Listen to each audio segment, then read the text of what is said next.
Hi, this is Greg Kilstrom. Welcome to Season 3 of the Agile World, where we discuss customer and employee experience, organizational and workforce transformation, and how business can adapt and continually improve in an agile age. The Agile World podcast is brought to you by TEKsystems, an industry leader in full-stack technology services, talent services, and real-world application. For more information, go to teksystems.com. To read more about the topics discussed in this show, you can go to my website at theagile.world and read my latest articles, or get a copy of my latest book, The Agile Workforce, now available on Amazon and other retailers. My name is Greg Kilstrom, and I'm the host of the Agile World podcast. Today we're going to talk about how to be more agile by learning from our experiences, both good and bad. While tales of wild success are what we often remember about business leaders and leading companies, failures, missteps, and missed opportunities are often better teachers. My guest today has had his share of both success and, well, let's just say less successful efforts, but has had the wisdom and perseverance to push through setbacks to achieve some great things.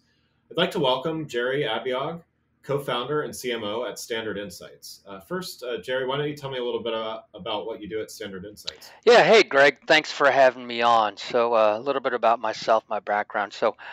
My name is Jerry Abiog. I'm a co-founder and CMO of Standard Insights. We're a startup, roughly 2.5 years old. And what we do is we help businesses prioritize and execute data-driven omni-channel campaigns. And why is this important, Greg? Well, it helps one's business, regardless of vertical, target the right person with the right product or service at the right time, helping drive both top and bottom line growth. And this is more important now than ever because it'll help one's business become competitive in a data driven world with marketing precision using artificial intelligence. Wonderful. Well, glad to have you on the show. So first, I'd like to commend you on your openness and willingness to admit that, there's been some failures in the past, but to use it as a way to find success in the present. I think that's a great thing to be able to do. So what do you think inspired you to embrace the good along with the bad in order to be successful? Going back to prior to launching Standard Insights, I had my own business development company where I help software companies with sales and marketing initiatives. And along the way, I've had successful clients with exits. And the one client, as they say, you learn from failure, was one of my clients was an utter bust. It was about 4 or 5 years ago. It was my first go around working with an AI company, and Greg was a total failure. This company had close to three quarters, if not almost $1 million worth of funding, and we absolutely achieved nothing. I mean, it just fell flat. No clients and just an utter failure. But two things that I learned at that time that I guess kept me going to Standard Insights was that there was something bubbling beneath the surface with artificial intelligence and AI driven applications. And there are some studies out there that indicate, I think there was a study put out by Statista late last year, that AI in a short 5 years could be close to a $500 billion. That's what it's going to amount to, right? With $500 billion industry. So that was number one thing that I learned during this failure. And number two, regardless of what you do, it's always has to be about your customers and not the bells and whistles of your product or platform. Yeah, that's great, and I think it is. To your point, I mean, there's always not only a learning opportunity, but sometimes I think when you're mildly successful, you can get kind of comfortable with the status quo, and I think sometimes needing to find a better solution and stuff can push you a bit further. So that's great that you were able to find something there. So how would you encourage others to take this, what I would call a positive approach, and not be afraid to look into some difficult moments and decisions to find something better or different, or even just something brand new? Yeah, I think, Greg, that's a great question. But I think honestly, it has to come from within, and it has to come in within prior to your work environment. And what does that mean? Well, For myself, I'm always looking at challenges outside of work that make me uncomfortable, and how do I, deal with that. So I'm in my late 40s. Over the course of my adult life, I've done Ironmans, I've done ultras, and just recently, a few years back, I got my blue belt in jiu-jitsu, which is not an easy Oh wow. task considering Yeah. that I'm going up against guys in their mid 20s. I mean, yeah, they're my friends, but there's a difference when there's a 20-year age gap, and they're literally trying, even though in a friendly way, they're trying to get you to tap out. So it's Yeah. even though these are hobbies and in a friendly way, that kind of help for me anyway, develop my mindset. And when you're developing a hardened mindset or uncomfortable mindset outside of work in your daily life, chances are that'll translate into your work life or career. So I think that sums it up for me. Yeah. So, do you have any advice for how to look for the right things to improve and evaluate versus discard? I mean, I know it's kind of hard to say, but what? How do you look at things like that? Because I mean, given this is the agile world, and I talk a lot about um, improving and continuous improvement and things like that. I mean, sometimes it just takes a matter of improving things, and sometimes it just takes a hey, we're on the wrong path. We need a serious course correction. How do you evaluate things like that?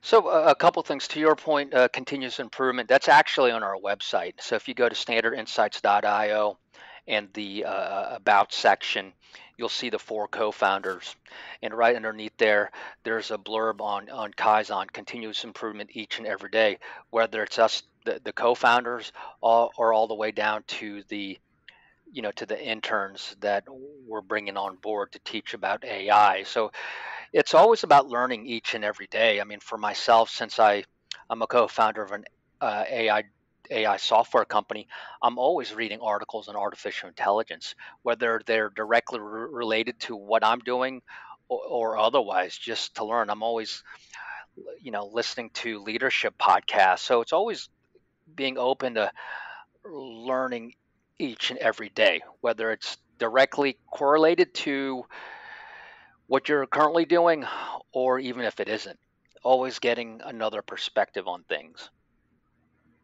Yeah, no, that's great. How would you define your measure of success? Given the idea that not everything that anyone does is going to be perfect, and even someone on a streak of success may have some missteps away along the way. What's how do you measure success in a environment like that? So for us, myself and the co-founders, our success is not determined but by what we set internally, but what our customers and clients say about us. That's really what drives our success and how we improve things. And mind you, things aren't always going to be perfect. I mean, they never are. But as long as you're open and honest about it with your clients, um, then everything should be, okay. Open and honest communication, and always think about them first. Yeah, that makes Because if you're sense. thinking about them first, chances are you'll be successful. Yeah. Okay. So let's switch gears here a little bit and talk about your company. Standard Insights is tackling some issues head on that many companies are facing due to the COVID-19 pandemic. Can you talk a little bit about your artificial intelligence approach and how you help businesses? Yeah. So my intro in the beginning. So we're an AI service growth marketing platform that helps companies prioritize and execute data-driven campaigns across many verticals. So when we first launched 2.5 years ago, we started off in the e-commerce vertical. Two things: they were the early adopters of artificial intelligence, and we wanted something that was a little bit easier to get into. And as we progressed, we expanded to other verticals: finance, brick and mortar, and last year at this time, to restaurants. So we actually created an AI driven digital menu last year for restaurants. And two reasons why we did this: one of our co founders actually owns a restaurant, And number two, one of our competitor, or one McDonald's had bought one of our competitors. So when we saw that, it's like, okay, if McDonald's is doing something, maybe it's time to get on board. But to be honest, Greg, that failed last summer. Just a couple things.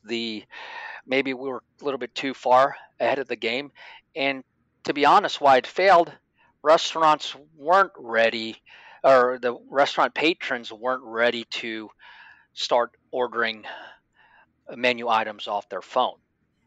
However, so we put that in the garage. However, when COVID came in March, we pulled it out of the garage, retweaked it, and we rebranded it into its own identity. So we took that from Standard Insights, the AI-driven digital menu, and we rebranded it to iOrder.menu. So it's all under the same company umbrella, if you will, but now iOrder.menu, or AI-driven digital menu, has its own identity. So that's some of the things that we're doing right now. So we're always looking forward, not just what's in front of us. What's that saying?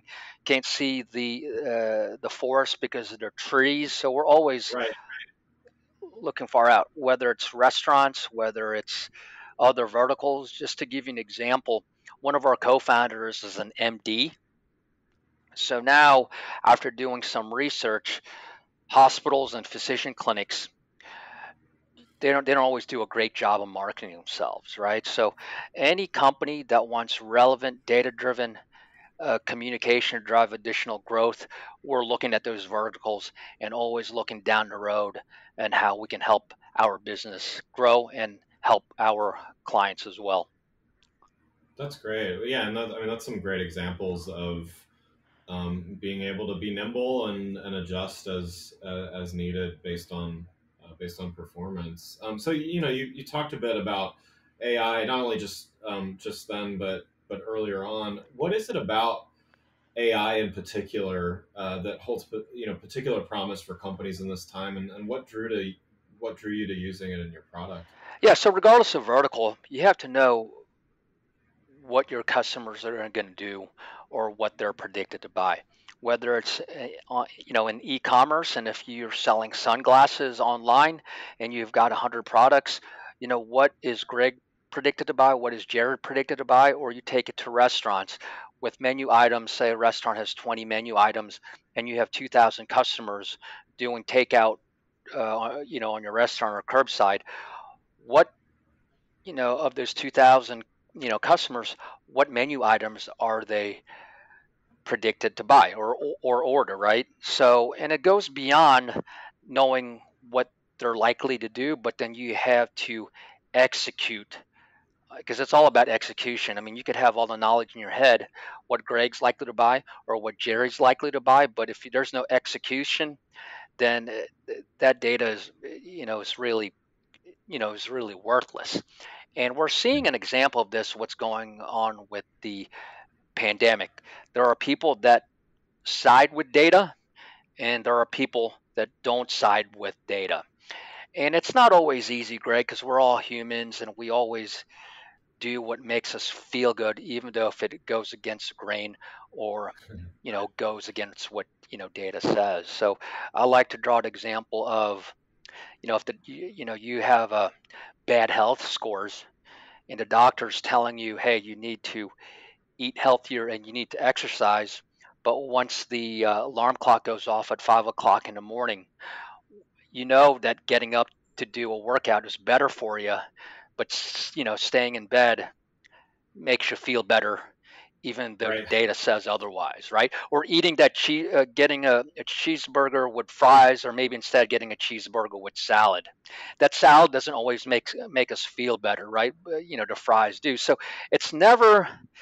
We live in a funky time right now, but it's never cut and dry, man. There's a lot of middle gray areas to it. But the more that we can help people, like, hey, you really got, I know it's tough, it's not always easy to focus on what the data says, the better they'll be, in the long run. If you look at our website, standardinsights.io, the first thing that it says in the middle is like, hey, are you curious to see what improving your your company's data literacy will do to fuel growth. So it's always going to be about the data, and if the more you can understand that, the better you're gonna win against your competitors that don't. Yeah, yeah. Well, doing a lot of work for the restaurant industry. You mentioned one of your partners actually owns a restaurant. How do you think that industry will evolve and recover from the pandemic? And even to broaden it a bit, will business look the same again, or is our industries like restaurants, going to forever change? I think they're going to be forever changed. I was in a virtual restaurant trade show a few weeks back, and restaurants are notorious for poo-pooing technology. Yeah, And while talking to restaurant owners last year, okay, hey, this looks great, this looks cool. It was something in their 3 to 4 year roadmap. But now, because of COVID, it's shrunk it down. Now it's under 3 to 4 month roadmap. And not only restaurants, industries across the board, they had to, realize, hey, we've got to do something to, the digitization, right? It's a popular term nowadays, because of yeah, COVID. Now, to your point, yeah, restaurants will be changed forever. Yes, there are a lot of, just like with vaccines, there are probably over 1,000 companies filing patents for vaccines. Likewise, the same things for restaurants and digital menus, right? All these restaurants, big and small, had to update their website so customers can now order online. But we take it a step, I mean, that's a great start, but we take it a step further. And if you go to our website, iorder.menu, we go beyond other digital menu companies that simply upload your menu and attach a payment gateway. We make your menu smarter. So when our clients, they're going to be ahead of the ball game versus the other normal digital menus. So it's always looking ahead, looking at what the data says and acting from there. I mean, it's right, like right, we're in football season now. It's like if you know the other team is going to throw a pass, why would you set up a run defense? right, right. Yeah. Exactly. Yeah, So instead of flying blind, you know what the other person, in this case, your customer, is likely to do, is likely to order, then acting on that. yeah, yeah. No, that's great. Well, one last question before we wrap up. You originally spent several years in the corporate world, then struck out on your own to start several companies. There's currently a lot of people who have had salaried full time positions that are now finding themselves laid off, furloughed, or otherwise out of work and are considering making a move to entrepreneurship. What advice would you have for someone who's considering making the same move you took several years ago? I think number one is to believe in yourself. And number two, if you know that something's about to happen, say the axe is going to fall, man, start setting yourself up before that happens, right? So I did this 10 years ago, and it's hard to balance both things when you didn't. Smartphones just barely came into existence 10 years ago, but literally nowadays, if you're working for a corporation and you want to get out and you're in the office or whatever that may be, I mean, you have a little mini computer in your smartphone. Yeah.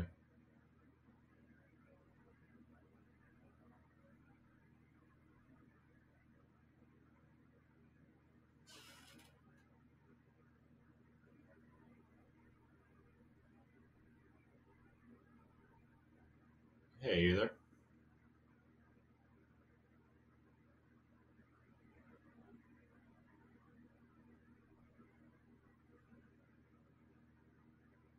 Hello?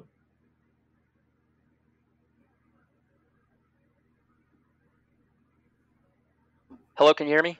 I don't know what happened. Yeah, I can hear. I can hear you now. Yeah, no, no worries. Do you want to just? You can pick up from wherever. Yeah, okay. So your number one is to believe in yourself, right? And number two, if you know something negative is going to happen with your company, don't wait until the last minute until it happens. Start preparing beforehand. I mean, you have a wealth of information in your pocket via your smartphone that you can start. building your business. When I did this 10 years ago, I didn't have that opportunity. First, social media was at its infancy, and number two, smartphones was at its infancy. So now, I mean, you can do two things simultaneously: work at your current job, and then simultaneously prepare for the inevitable by, okay, I know something is about to happen, but at least with your smartphone, if you're busy doing other stuff, you can start building your brand and your company, right from your pocket. Yeah, yeah, that's great. Well, Jerry, thanks so much for joining the show. For those listening, what's the best way for them to keep up with what you're doing? Yeah, Greg. So, number one, people can reach out to me on LinkedIn, Jerry Abiog at Standard Insights. I'm the only one there. Or they can shoot me an email at Jerry, Jerry, at standardinsights.io, all spelled out. Or they can go to one of our two websites, standardinsights.io. Or if you're a restaurant or in the hospitality space, go to iorder.menu. And in both sites, halfway through the first page, there'll be a book a demo, book a conversation button that you could, set up a meeting. And we'd love to chat with you. Great. Well, again, I'd like to thank Jerry Abiog, co-founder and CMO at Standard Insights, for joining the show. Thanks for listening to the Agile World with Greg Kihlstrom. See you next week. Thanks again for listening to the Agile World podcast, brought to you by Tech Systems. I'm your host, Greg Kihlstrom. If you enjoyed the show, please take a minute to subscribe on your podcast channel of choice and leave us a rating so that others can find the show more easily. You can learn more and get a copy of my latest book, The Agile Workforce, from my website at theagile.world.